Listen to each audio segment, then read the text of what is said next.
Olá, ouvintes, bem-vindos a mais uma emissão do Angola Fala Só, da Voz da América.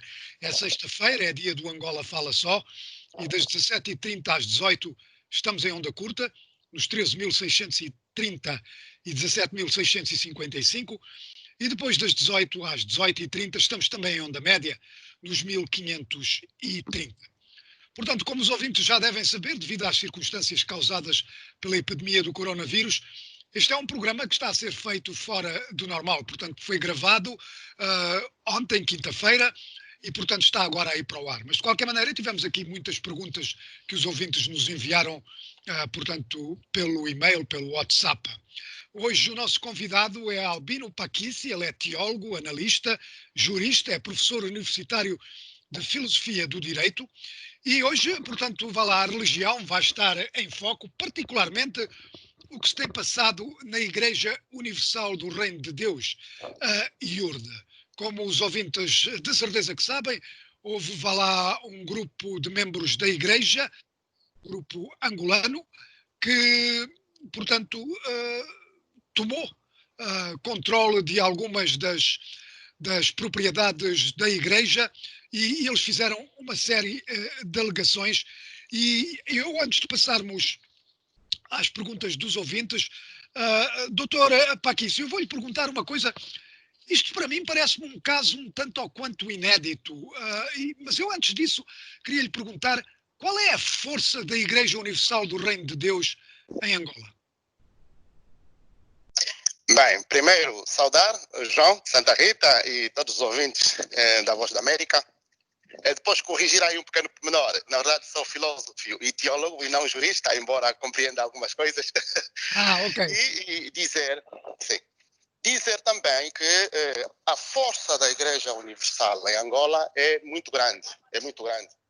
Porque, como sabe, o fenômeno religioso hoje está disseminado a nível do mundo e, portanto, o que a Igreja Universal fez de trabalho com relação às famílias e os jovens, mesmo, inclusive na contribuição da própria vida política em Angola, tem sido muito grande. Daí que devo, de facto, realçar que a Igreja Universal em Angola tem uma grande presença, penso mais de 20 anos, e Sim. tem sido, de facto, importante na união das famílias, inclusive, e, digamos assim, naquilo que é a compreensão da própria palavra de Deus. Mas olha, doutor, eu francamente o que sei da Igreja Universal do Reino de Deus é aquilo que corre pelas notícias ou de falar pelas pessoas. A Igreja tem algum trabalho em termos, vá lá, de trabalho social, de ajuda aos mais pobres, de escolas ou não? Ou limita-se simplesmente, vá lá, a dar a palavra de Deus de acordo com a sua interpretação da Bíblia? Pois, esta é que é a parte realmente que é difícil de dissertar, né? Porque o fenômeno da Igreja Universal no nosso país não é como das igrejas protestantes ou da Igreja Católica, não é? Que Sim. tendo chegado cá, por exemplo, a Igreja Católica que chegou tanto há mais de 500 anos e dirigiu-se às pessoas através da palavra de Deus, mas depois ergueu instituições sociais como hospitais, escolas e, naturalmente, instituições que formam o ser humano, não é? E que também o mesmo fez a Igreja Protestante através da Igreja Metodista e da Igreja Batista, as igrejas evangélicas com uma grande força. A Igreja Universal, na verdade, não fez isso, não é? Ela limita-se, na verdade, à pregação da palavra de Deus, e aqui é onde nós temos alguma dificuldade, porque muitas vezes, e desculpa dizer isso sem ofender ninguém, sem ofender nenhuma sensibilidade, muitas vezes é mais realçada a pregação da palavra de Deus voltada para o dízimo, para a contribuição, para o dinheiro, não é? E então isto de facto é que, para todos os efeitos, ofende um bocadinho aquilo que são os objetivos da própria palavra de Deus no geral. Muito bem. Professor, antes de passarmos aqui às perguntas dos ouvintes, é precisamente esta questão que vem ao de cima. Isto é uma luta, vá lá, uma luta pelos, vá lá, eu não sei que palavra é que posso usar, pelos rendimentos da Igreja Universal do Reino de Deus, que pelos vistos, pelo que eu me apercebo, são enormes. são enormes. Mas, João, sabe, por respeito às pessoas que acreditam verdadeiramente na palavra de Deus e que estão empenhadas na Igreja Universal, as famílias, os jovens e outros, por respeito a eles, eu não posso afirmar que esta é uma luta por dinheiro, sabe? Sim. É uma luta por poder, se nós quisermos, não é? É uma luta por poder, se nós quisermos. Porque, de facto, uma pessoa, quando está numa igreja e contribui com o seu dinheiro, é porque ela acredita naquilo que é a própria palavra de Deus, acredita na palavra de Deus pregada, acredita nos seus pastores. Agora, é evidente, João, que, e aí podemos falar disto sem problema nenhum, penso que há uma grande luta pelo poder dentro da Igreja Universal. Mas eu penso que o João vai me fazer essa pergunta também, mas nós não nos devemos esquecer que o fundador da Igreja Universal é o Bispo Edir Macedo, e certamente lá mais para frente vamos fazer perguntas relativas a isto, né? E, portanto, o que tem havido de facto é que a Igreja Universal tem grandes rendimentos, isto é uma verdade, ou seja, há muito dinheiro na Igreja Universal, e eu também não tenho receio de dizer isso, uma grande parte dos nossos políticos estão metidos na Igreja Universal. João, é só perceber que há uma grande invasão de divisas que iam, digamos, semanalmente, mensalmente para o Brasil. Portanto, no fundo, o que há de facto é uma grande luta de poder dentro da igreja que, se o João quiser, e os nossos ouvintes não ficarem ofendidos, se consubstancia exatamente na divisão do dinheiro. E aí, no fim, posso responder, na verdade, assim, dessa maneira. Está a ver, João? Muito bem. Olha, mais uma pergunta só em relação a isto, doutor, que é esta questão, você abordou isto, foi isto que me trouxe à mente a pergunta. Nós sabemos que em Angola, talvez mesmo mais, por exemplo, do que em Moçambique, de onde eu sou, as igrejas em geral têm, vá lá, maior influência, têm ainda uma certa influência junto das autoridades. A Igreja Católica, as igrejas tradicionais protestantes, portanto, a sua voz tem um certo peso. Qual é o. Você mencionou aí que há gente, há pessoas ligadas às autoridades que fazem parte da Igreja Universal do Reino de Deus. E essa igreja tem influência, vá lá, a sua voz é ouvida pelas autoridades? João, na verdade, como lhe digo, o fenômeno da Igreja Universal, e muita gente diz isso, eu não sou a única pessoa a dizer, quando eu, por exemplo, digo que alguns políticos estão na Igreja Universal, no fundo há um fenômeno ali que se diz que é um fenômeno, e eu não vou afirmar isso com certeza para não ser acusado de alguém que está a fazer acusações falsas, não é? Sim. De que há como que uma espécie de lavagem de dinheiro na igreja. Mas isto é um outro assunto. Agora, com relação à pergunta que me fazes, se as igrejas têm influência, sim, as igrejas têm influência. A Conferência Episcopal de Angola e São Tomé tem uma grande influência no poder político, Exato. mas nós temos a separação de poderes em Angola, ou seja, a separação entre a igreja e o Estado, mas é evidente, João, quer dizer, as igrejas têm uma grande influência. Agora, a Igreja Universal, a sua presença, digamos, direta na política é difícil de esquadrinhar. Por quê?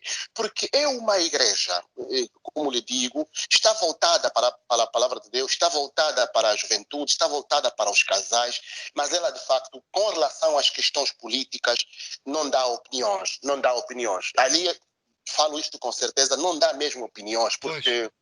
Como, por exemplo, faz a igreja católica, como, por exemplo, faz a igreja metodista ou a igreja batista, em que, relativamente a um assunto, por exemplo, a questão do aborto, muito discutida aqui no nosso parlamento há tempos, a igreja católica tem uma posição muito clara, mas depois a Igreja Universal não se miscui muito nestas coisas. Está a ver, João? Estou a ver, sim, senhora. Pois, eu aliás já notei isso, como você disse que a Igreja Católica e as outras igrejas pontualmente fazem declarações sobre certos aspectos da situação em Angola e eu nunca vi nada da Igreja Universal do Reino de Deus. Mas, doutor, eu vou passar aqui já à pergunta dos ouvintes. Eu tenho aqui à minha frente o manifesto pastoral dos angolanos, membros da Igreja que se revoltaram, digamos assim. E são acusações muito graves que eles fazem. Uma das questões que vem ao de cima é esta questão da vasectomia, portanto, dos pregadores, ou portanto, dos membros da Igreja Universal do Reino de Deus. A questão da vasectomia, que muitas vezes talvez não corretamente é dito como sendo castramento. Eu penso que em termos médicos há uma diferença, mas de qualquer maneira eu tenho aqui uma pergunta do ouvinte Petros Panzo, e eu tenho-lhe a dizer que isto é uma pergunta que ocorre em muitos ouvintes, em que este ouvinte pergunta em que princípio bíblico ou moral a IURD se baseia para fazer, ele diz, o castramento dos pastores. Portanto, ele está a falar da vasectomia, não é? Mas, portanto, em que princípio bíblico ou moral a IURD se baseia para fazer isto? Se é que isto é verdade, eu não sei. Diga.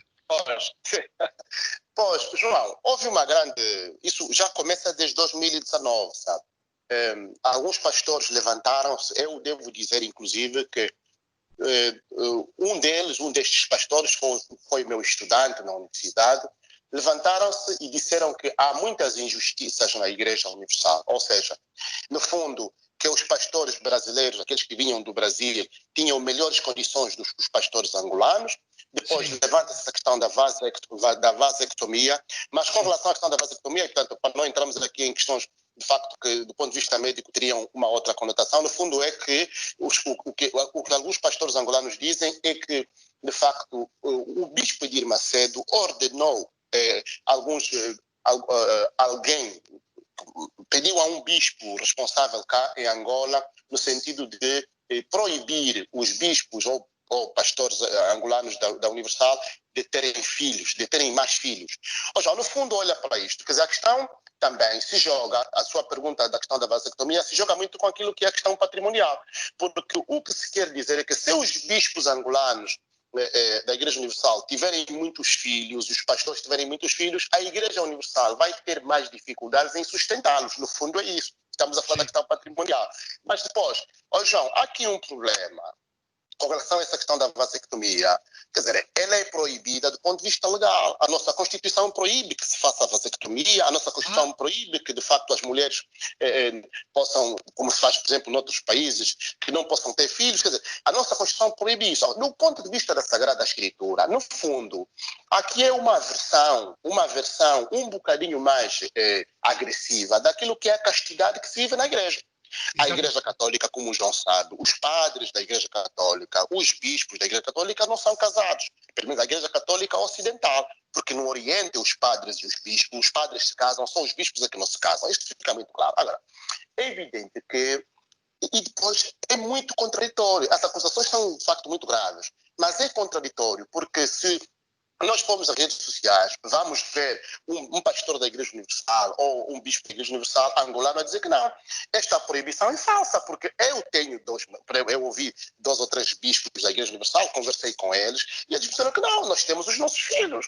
Inclusive, um destes pastores que eu disse que era meu aluno, tem os seus 4, 5 filhos, quer dizer, portanto, essa proibição vem porque, João, vem aqui muito rapidamente, já vou lhe passar a palavra, vem porque pelo menos aquilo que se ouve dizer, é que o bispo Edir Macedo percebeu que a Igreja Universal em Angola, que na Igreja Universal em Angola havia muita confusão. E a coisa de um ano, ele mandou vir um bispo brasileiro. Então, o bispo brasileiro, quando veio para Angola, segundo aquilo que se ouve e os depoimentos que se fazem, o que se diz é que ele veio por ordem na Igreja Universal em Angola, porque havia muita confusão. Desde a questão dos desvios de dinheiro, desde a questão dos pastores quererem celebrar apenas na Igreja do Morro Bento, na Igreja de Viana e na Igreja do Alvalade, que são as grandes igrejas, e muitos pastores, inclusive se ouve, que faziam os seus retiros nas montanhas e levavam pessoas fora da cidade de Luanda, e lá cada um recolhia o seu dinheiro e, portanto, ficava com aquele dinheiro para o seu bolso. Ainda também tinha a versão de que, efetivamente, alguns pastores tinham ou envolviam-se com os próprios fiéis. E, inclusive, um dos pastores envolveu-se com a mãe e com a filha. Portanto, o Edir Macedo ouviu isto e disse, Angola há muita confusão, por isso mandou para cá um bispo, no sentido de pôr ordem. Agora, com relação, de facto, às acusações que se fazem, João, a nossa justiça já está a trabalhar no sentido de, efetivamente, tanto do ponto de vista legal, havendo algum crime, a nossa justiça também trabalhar. Só que aqui há um pormenor muito rápido, João. Um dos bispos da Igreja Universal que dizem que está a conduzir essa revolta, e é preciso dizer que o Brasil não reconhece a revolta destes bispos, mas o que se ouve dizer por aqui é que um dos bispos que está a conduzir essa revolta tem um tio que é ministro E como o João sabe, aqui no nosso país, quer dizer, quando a gente tem um tio ministro, pelo menos até há pouco tempo, né, podia fazer aquilo que bem entendesse. Eu não acredito muito bem nisso, e a justiça está atrás para perceber de facto então o que é que se passa dentro da Igreja Universal. João. Muito bem, pois você tem toda a razão, portanto, em termos históricos, esta questão portanto, dos prelados não poderem ter filhos é uma questão que visa proteger as próprias instituições religiosas, não é? Portanto, no caso da Igreja Católica, o celibato, etc. De qualquer maneira, é interessante que você diga que isso portanto, a questão da vasectomia é ilegal em Angola. Há aqui uma questão ainda deste ouvinte, que é o mesmo ouvinte, que é o ouvinte Petros Pendos, e eu tenho a dizer que não sei o que é que ele está a falar. Ele diz aqui: circulou este ano nos cinemas o filme de Edir Macedo. E ele pergunta: os bispos angolanos concordam com as informações passadas nesses filmes? Eu não sei se o doutor sabe o que é que ele está a referir. Eu sei do que ele está a falar. Mas, João, é assim, nós temos que ser realistas, né? Quando fazemos essa abordagem, nós temos que ser realistas. Aqui responde também ao ouvinte Pedro. João, a grande questão é que a Igreja Universal foi fundada pelo bispo Edir Macedo. Então, a Igreja Universal é uma instituição. Agora, quem não está de acordo com aquilo que são as regras da Igreja Universal, pode deixar a Igreja Universal. Está a ver, João? É muito simples. Sim. Quer dizer, eu acho que tem que ser assim. Agora, não se pode estar numa igreja, numa instituição que não foi fundada por nós e depois querermos fazer daquilo o que a gente bem entender. Quer dizer, não é justo. Eu penso que não é justo. Não é nem justo nem legal. Portanto, eu penso que as pessoas que querem ficar na Igreja Universal ficam na Igreja Universal e obedecem às regras do bispo Edir Macedo, segundo os estatutos da Igreja Universal.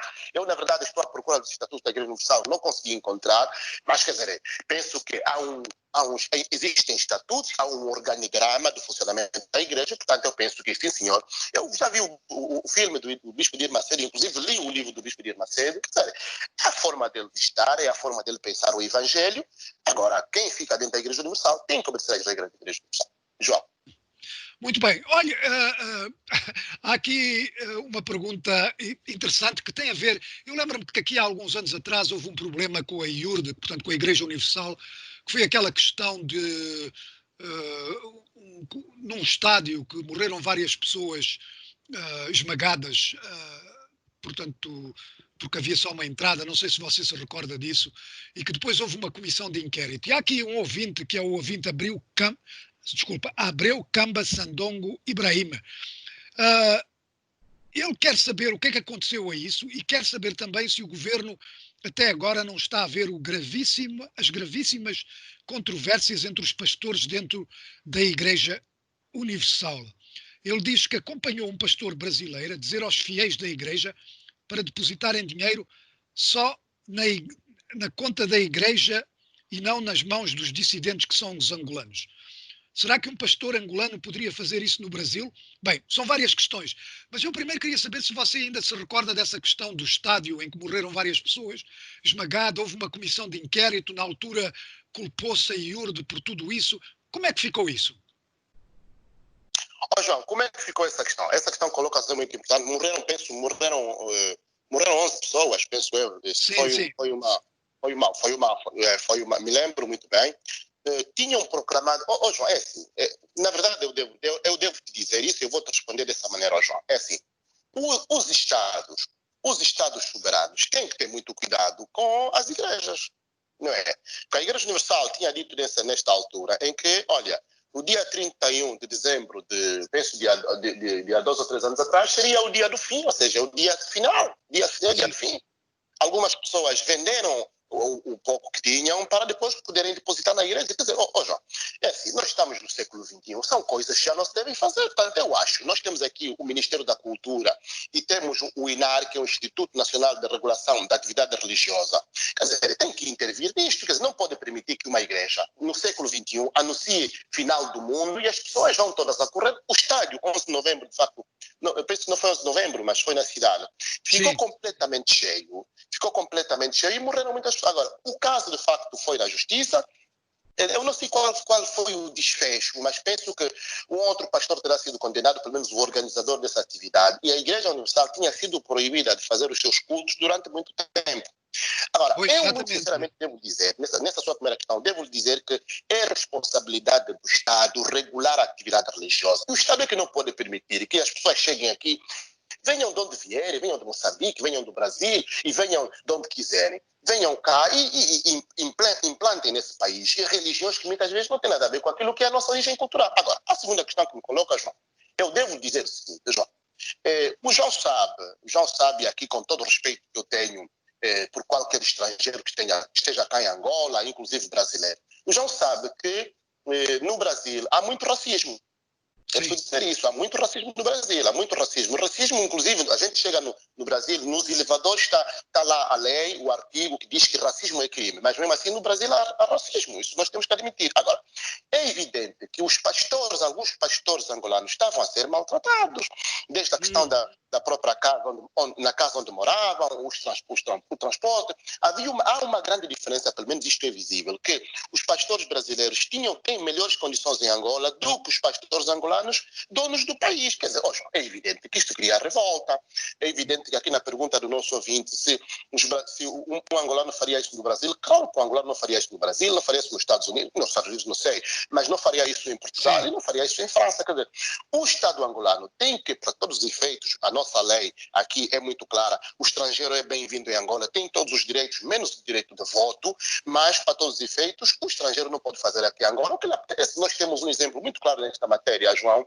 Se formos, por exemplo, para o Ruanda, o presidente do Ruanda, Paul Kagame, mandou embora algumas igrejas porque entendeu que estavam a explorar o povo, quer dizer, mas isto é responsabilidade do Estado, não é? Porque depois os charlatãs existem em todo o sítio, está a perceber? Claro, João, eu não sei se responder de facto à sua questão. Não, sim, senhora. Sim, senhora. Olha, eu tenho a impressão que temos tempo para mais uma questão antes de termos que fazer a interrupção dos 30 minutos da programação. Eu tenho a dizer que as acusações, portanto, dos angolanos são bem graves, não é? Você já abordou esta questão do racismo, do favoritismo. Eles acusam, infelizmente não dão, quer dizer, não dão exemplos, não é? Mas acusam a Igreja de desvio de fundos para fins inconfessos, venda ilícita de património, participação em empresas e negócios com fundos desviados, invasão ao domicílio e privacidade dos pastores. Você acha que estas acusações têm algum fundamento? Porque se têm fundamento são mesmo graves, não é verdade? São gravíssimas, João, são gravíssimas. João, em parte preciso dizer que tem fundamento. A questão que fica aqui, João, é só a seguinte, ou seja, os pastores brasileiros, inclusive o pastor responsável para a organização da igreja cá em Angola, estão a dizer que estes pastores que se revoltaram já não estavam em comunhão com a Igreja Universal. Está a perceber, João?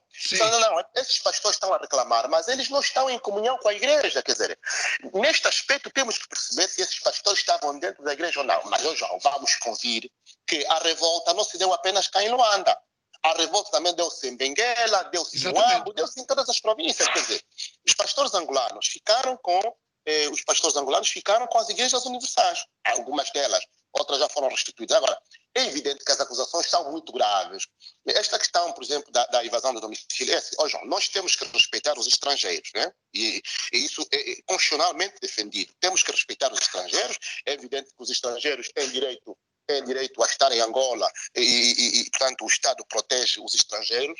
Mas para todos os efeitos, quer dizer, aquilo que se acusa, o que dizem é grave. E nós estamos à espera que a justiça trabalhe nesse sentido. Mas também, como já disse, João, por exemplo, com relação à questão do dinheiro na Igreja Universal, por que eu fiz alusão de que há muitos políticos metidos nisto, João? Porque há lavagem de dinheiro. E então aqui, a nossa Procuradoria-Geral da República tem que efetivamente estar muito atenta, porque se há lavagem de dinheiro, há aqui crime. E se há crime, os criminosos têm que ser responsabilizados, João. Essa é a única resposta que tinha a dar nessa questão. E coloca. Muito bem. Olha, agora vamos a esta questão que é, já agora, que esta questão, portanto, pastores angolanos ou bispos angolanos ocuparam propriedades da Igreja Universal do Reino de Deus. Isto, à primeira vista, parece-me que, em termos jurídicos, e poderei estar errado, e você, claro está, pode me corrigir, parece-me que, em termos jurídicos, estes pastores e estes bispos vão ter um pequeno problema, porque a propriedade não é deles, não é verdade? Pois, parece que sim. Mas, João, há aqui uma questão. Isso é que a gente precisa de saber, que Me parece a mim, muito claramente, que a Igreja Universal em Angola é também de direito angolano. Essa é uma discussão que hoje estamos a ter, mas, mas para todos os efeitos, não dá o direito, isso nós carecíamos dos estatutos, por isso é que é importante nós termos os estatutos para percebermos de facto se a Igreja Universal em Angola é de direito angolano ou continua a ser de direito brasileiro.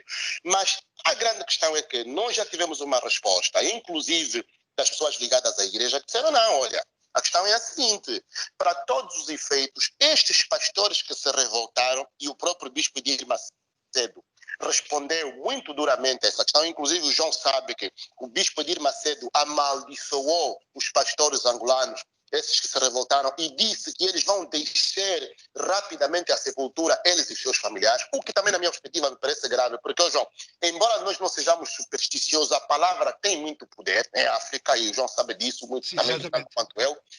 Exatamente, a palavra tem poder, tanto se os pastores e seus filhos começarem a morrer para todos os efeitos, quer dizer, tem que se arranjar uma forma de culpar o bispo Edir Macedo por causa dessa maldição que ele fez. Agora, é evidente que tudo isto, João, está em discussão, saber se a Igreja Universal em Angola é de direito angolano. Se for de direito angolano, certamente poderão estes pastores ocupar a Igreja e ficarem com a Igreja. É evidente agora, João, que eles não poderiam, em momento nenhum, invadir a propriedade, receber as igrejas, quer dizer, não podiam fazer isso. Quer dizer, se eles de facto querem fundar uma igreja, e aqui cuidado que é fundar ou refundar, ou então desligar-se da igreja brasileira. Mas a igreja brasileira é do bispo Edir Macedo. E esta questão é uma questão muito debatida e nós temos que ter alguma calma e lucidez para reconhecer a propriedade da igreja universal em Angola como sendo de facto do bispo Edir Macedo. Porque para todos os efeitos, eu depois não sei como é que isso funciona,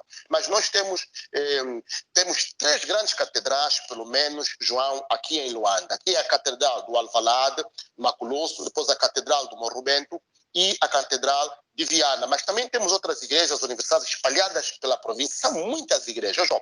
A grande questão é de quem é a titularidade. Se a titularidade for da Igreja Universal, tendo como cabeça o bispo Edir Macedo, então, João, a questão poderá ir para a justiça e o bispo Edir Macedo poderá fechar a igreja de Angola e poderá vender essas propriedades. Mas aqui depois vem uma outra questão, João.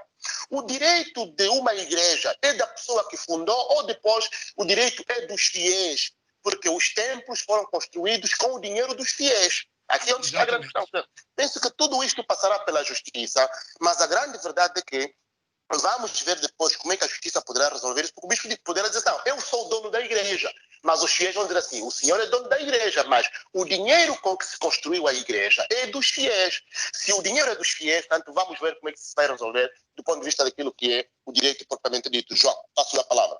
Muito bem, olha, eu só queria acrescentar, e talvez seja bom também para o conhecimento dos ouvintes, que aqui nos Estados Unidos, aqui há uns 2 ou 3 anos atrás, houve um problema idêntico. Não houve violência, claro está, foi uma divisão que aconteceu na igreja, no que eles chamam aqui a igreja episcopal, que é uma versão da igreja anglicana. E o que aconteceu foi que uma parte dessa igreja decidiu juntar-se à igreja anglicana de África.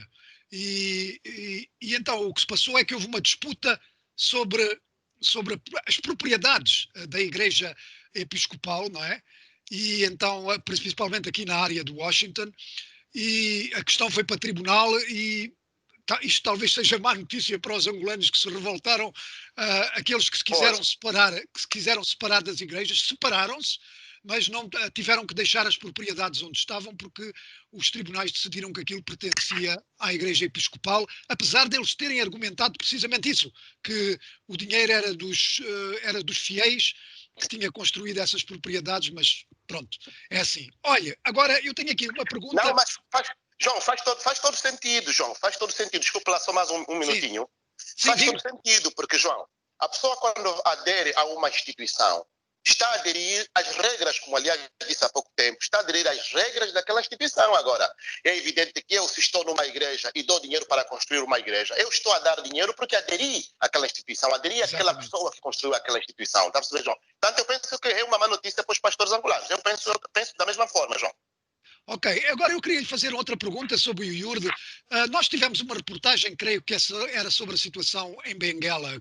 Já não me lembro em que cidade é que foi, mas creio que era em Benguela.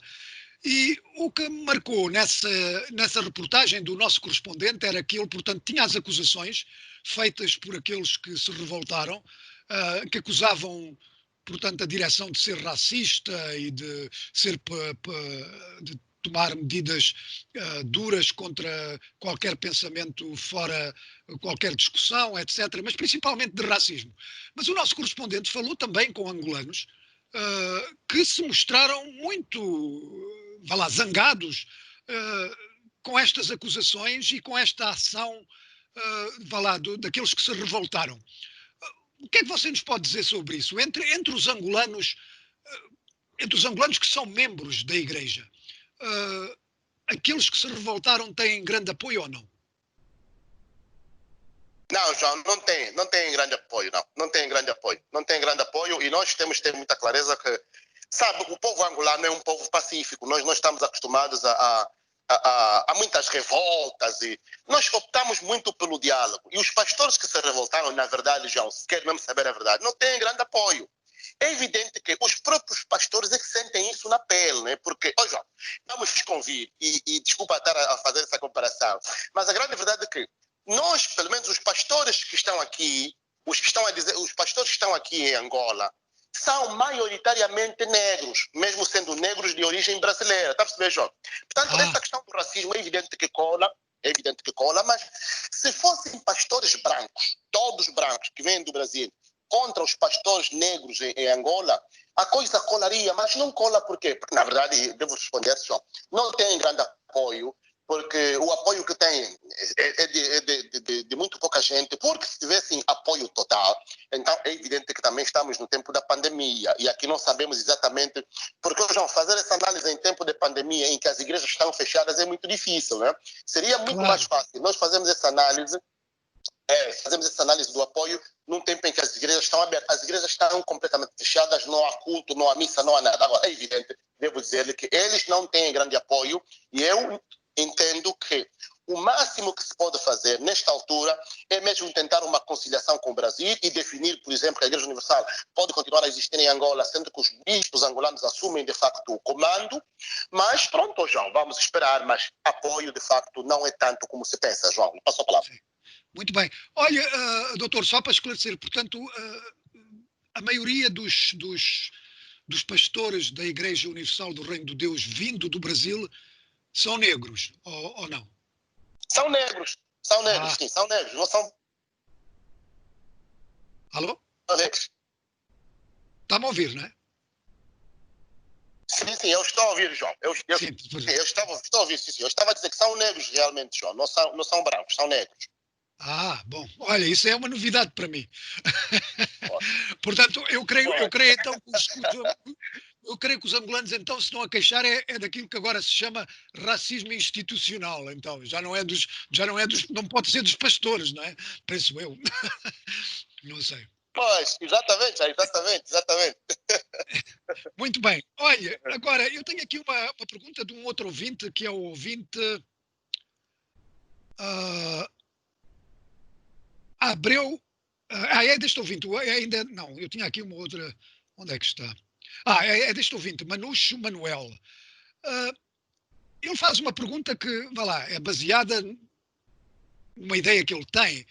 Ele pergunta porquê a inação da justiça angolana diante dos problemas da IURD. Você acha que há inação do governo angolano, como este ouvinte pergunta? Não há inação, João, não há inação. Mas a verdade é que, João, é assim, a verdade é que, pelo menos, o que nós estamos aqui a ouvir, a maneira como a polícia foi para Viana, a polícia foi para uma outra catedral, onde detiveram uns pastores. Penso que houve um engano, porque ao invés de terem os pastores que estavam a se manifestar e a se revoltar contra os brasileiros, detiveram um pastor brasileiro. Mas não há inação com relação à questão da IURD. a PGR já recebeu a queixa, formalmente, a Procuradoria-Geral da República recebeu a queixa, e nós ouvimos, a Procuradoria já se pronunciou sobre isto, em como estavam a se fazer a investigação. Ó, João, sabe que essas investigações têm o seu prazo, quer dizer, os processos e as investigações têm o seu prazo, estão a ser ouvidas as pessoas, certamente. Agora, não me parece que haja inação, mas é evidente que devia haver, tanto, digamos assim, mais força naquilo que é a própria presença da Justiça com relação a este caso. Mas não há inação, os casos estão a ser investigados. Eu acredito, pelo menos ouvimos da Procuradoria-Geral da República, em como, tão logo seja possível, e havendo de facto a prova de que esses crimes foram realmente cometidos, João, então as pessoas serão chamadas à justiça para poderem responder. Passo a palavra.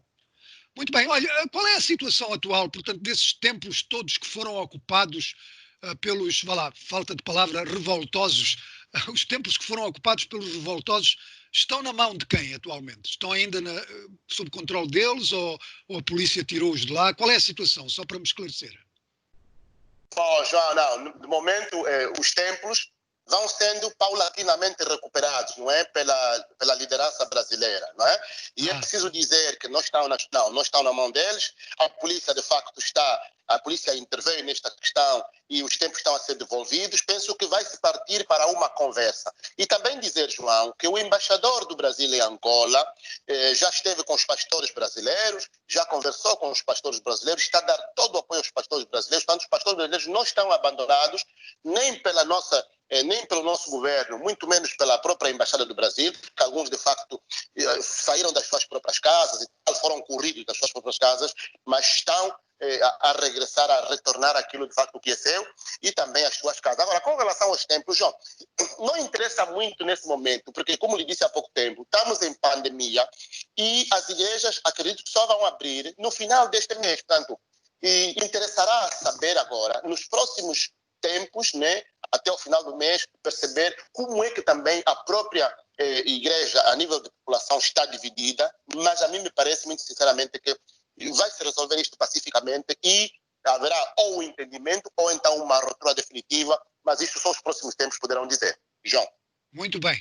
Ok, olha, agora vamos sair um pouco da IURD e vamos falar um pouco da religião em Angola. Há um bocado você estava a falar da questão, portanto, do papel do Estado em regulamentar as igrejas. E eu lembro-me que aqui há pouco tempo, quando foi aprovada uma lei sobre o registro das igrejas ou das instituições religiosas, houve alguma controvérsia sobre aquela questão do número de pessoas que têm que, portanto, assinar para que uma igreja ou um culto religioso seja reconhecido. Muitas igrejas, vá lá, igrejas tradicionais de Angola, manifestaram-se mesmo contra isso, dizendo que era um número muito elevado que não correspondia à realidade. Eu não sei bem como é que isso ficou resolvido, mas gostaria de saber de si o que é que você pensa sobre isso, sobre, portanto, o modo como o governo angolano reagiu àquilo que foi, sem dúvida, a proliferação de seitas e igrejas por todo o lado. Como é que você viu isso? Então, como sabe, eu sou teólogo, né? Eu sou teólogo e também sou filósofo, não é? E pronto, analisamos essas questões sociais e a minha visão com relação a isso, eu na verdade estava agora a procurar do decreto presidencial que fala sobre essa matéria. Eu não tenho aqui o decreto, mas eu fiz a coisa de... O ano passado nós tivemos uma conferência na Universidade de Lusíada de Angola, onde esteve o professor Bacelar Gouveia, que é um constitucionalista reputado, tanto de Portugal. Tivemos uma conferência, eu na verdade participei nesta conferência, sobre as igrejas, sobre a proliferação das igrejas. João, é assim, um país pobre no sentido de que é um país dizem desenvolvimento, mas eu não acredito muito, nós somos um país pobre. As pessoas acreditam em tudo o que vem. E por isso, tudo o que vem, tudo o que ouvem, acreditam, porque muitas vezes se pensa que, ao invés de se trabalhar para a pessoa desenvolver a sua vida e a vida do seu país, tem que ficar na igreja de joelhos a rezar, né? E nós aqui, se a gente vai para as igrejas, quase todas elas estão cheias porque as pessoas têm muita fé e acreditam que Deus pode resolver as questões econômicas, enquanto as questões econômicas são resolvidas pelo trabalho árduo, duro e difícil. Agora, eu com relação às igrejas, entendo que o Estado tem aqui uma grande responsabilidade, João. O problema realmente é do Estado. João, a quantidade de igrejas que nós temos nos nossos bairros é completamente preocupante, quer dizer, porque em cada esquina se abre uma igreja. Eu tenho comparado um bocadinho com a Argentina, porque eu estive um bocadinho também na Argentina a estudar, a fazer umas coisas. Na maneira como nós temos uma biblioteca em cada esquina, é como nós cá em Angola, pelo menos em Luanda, temos uma igreja em cada esquina, quer dizer, é completamente inadmissível. Nós temos o Ministério da Cultura e temos o Instituto Nacional de Regulação da Atividade Religiosa, que podiam regular exatamente isto, mas não regulam. Então, qual é um dos grandes problemas? O Instituto Nacional de Regulação da Atividade Religiosa, que podia ser constituída por teólogos e sociólogos, estão lá os juristas, quer dizer, João, nós temos o país dos juristas e, para todos os efeitos, sofremos muito com aquilo que tem sido tanto a visão dos juristas com relação à igreja. Eu tenho, de facto, o decreto, já li o decreto presidencial que regula a atividade religiosa, mas, João, olha-se para a religião como se olha para a constituição de uma empresa. Quer dizer, eu, de facto, acho que é completamente inadmissível. Agora, aquela questão das assinaturas que eram precisas para que as igrejas fossem reconhecidas tem a ver, em parte, com esta necessidade que o Estado tem de estancar o crescimento do fenômeno religioso. Tem que haver maior regulação, mas também vou lhe dizer, João, que muitas dessas igrejas, e aqui posso estar a fazer uma acusação grave, mas não vou citar ninguém, muitas dessas igrejas estão abertas só para se lavar dinheiro que se rouba do Estado. Portanto, é aí onde está o perigo. Eu entendo que tem sido feita alguma coisa, nós, inclusive, nas universidades temos falado sobre isso, o próprio Estado promete que vai regular melhor, mas, João, se o Estado não fizer o seu papel, nós vamos ter... Inclusive, existem mais de 1.000 e tal igrejas que não estão registradas, mas que têm atividade. João, é completamente inadmissível isso, né? Não podia ser assim. Passo a palavra, João. Muito bem, olha, nem a propósito, eu tenho aqui um comentário do ouvinte André Diocélcio de Castro, e ele mandou isto antes do programa começar, mas de qualquer maneira integra-se bem naquilo que você acaba de dizer sobre o dinheiro. Ele diz: dinheiro e religião sempre deu maca.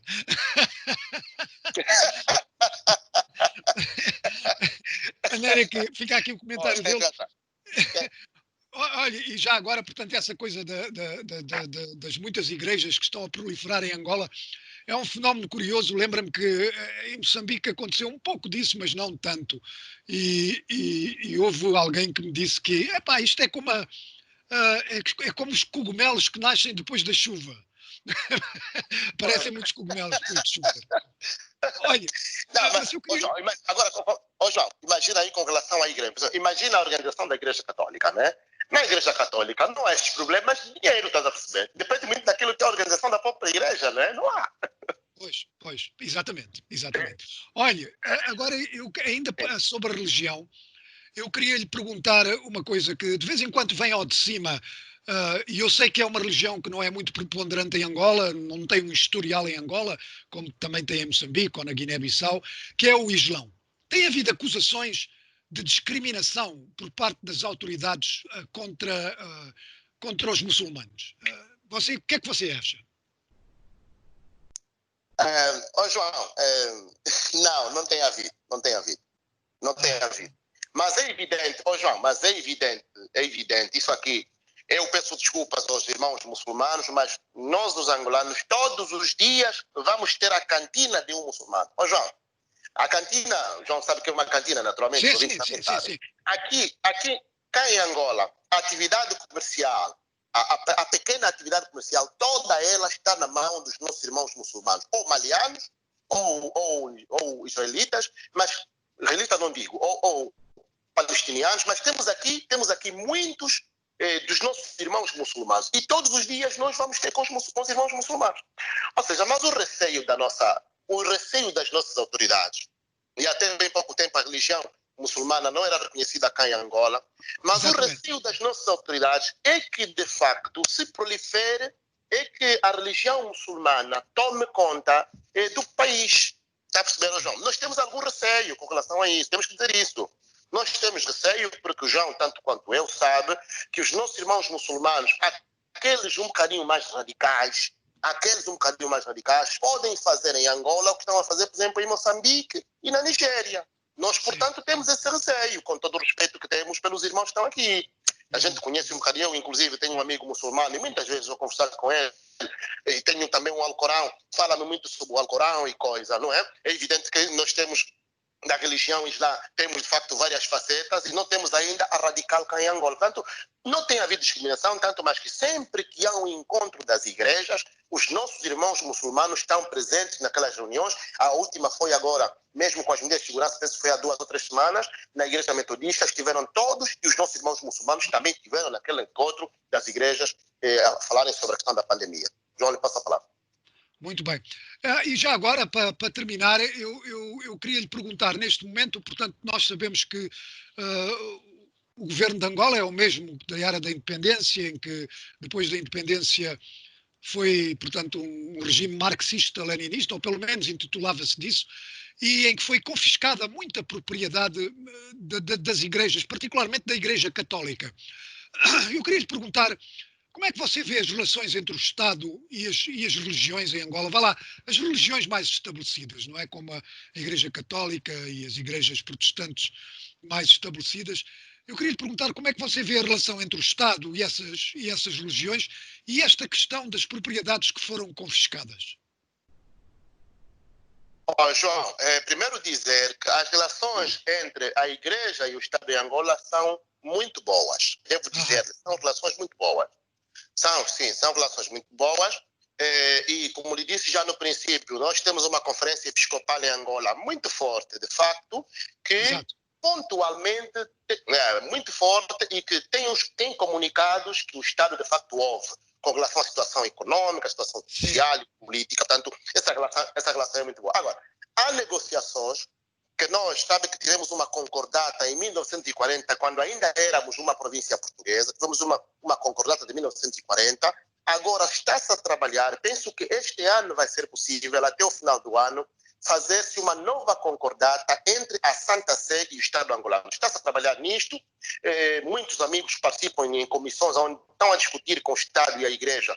Por exemplo, questões relacionadas ao casamento, o casamento religioso vai ter a mesma validade do casamento civil, quer dizer, e há ali uma série de coisas que está a ser introduzida. Mas também, João, é preciso dizer que o Estado angolano não tem outra solução, porque a relação com as igrejas é necessária, como disse também no princípio, a igreja, essencialmente a Igreja Católica e outras igrejas protestantes, estão muito fortes, presentes naqueles locais onde o Estado não consegue estar, com escolas e também com a saúde. Portanto, é boa. Agora, há negociações em como algum patrimônio, por exemplo, se a gente for à Cidade Alta, cá em Luanda, uma parte considerável da Cidade Alta toda pertencia à Igreja Católica. Há negociações, de facto, no sentido de que o Estado vai devolver este patrimônio da Igreja. Quando é que isso se vai dar, não sabemos, mas as conversações estão a ser feitas. Agora, é evidente, João, que eu não acho que as igrejas... Aqui, quando se fala dessa questão entre a Igreja e o Estado, tem havido algumas igrejas, denominações pequeninas, que dizem, não, nós temos que ter o mesmo direito que tem a Igreja Católica, a Igreja Metodista, a Igreja Protestante. Eu não acho que seja assim, João. Não acho que seja assim. Porque as igrejas têm que estar estabelecidas, nós temos que olhar, e a nossa lei tinha que ser clara. Quando fala, por exemplo, da igualdade das instituições na sua relação com o Estado, nós não podemos considerar uma igreja que abriu a semana passada ou o mês passado numa esquina qualquer aqui do nosso bairro e dizer que tem que estar no mesmo pé de igualdade que a Igreja Católica ou a Igreja Metodista. Eu acho que isso não é justo, não é, João? Sim. Nós tem que haver igualdade, sim, mas a igualdade é proporcional, cada um conforme a sua dimensão e a sua medida. Agora, é evidente que as relações são boas, o Estado angolano tem prestado atenção, de facto, às igrejas, inclusive ajuda as igrejas muitas vezes com valores para construir templos. Agora vai se construir uma grande basílica, uma basílica da Bushima, mas efetivamente a igreja, o Estado angolano é que prometeu essa basílica em Roma, o Papa prometeu e vai ser de facto efetivado. João, lhe passo a palavra. Olha, muito bem, doutor. Eu, antes de terminar, estamos mesmo a chegar ao fim, eu só queria lhe dizer que tenho aqui alguns ouvintes que também me enviaram mensagens antes do programa. Não tinham perguntas, mas tinham elogios. E eu não quero acabar sem lhe dar